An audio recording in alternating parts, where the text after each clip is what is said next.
ఉన్నత స్థితికెదిగిన స్నేహితులే హృదయమును గాయపరచగా మేలులతో నింపి అద్భుతములు చేసి క్షమించుట నేర్పించెడి ప్రేమ, శాంతితో నిన్ను నడిపించెడి ప్రేమ.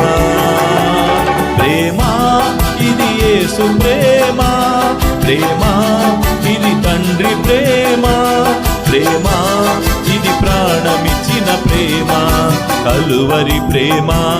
ప్రేమ ఇది యేసు ప్రేమ, ప్రేమ ఇది తండ్రి ప్రేమ, ప్రేమ ఇది ప్రాణమిచ్చిన ప్రేమ, కలువరి ప్రేమ. పదములు చాలని ప్రేమ ఇది, స్వరములు చాలని వర్ణనిది.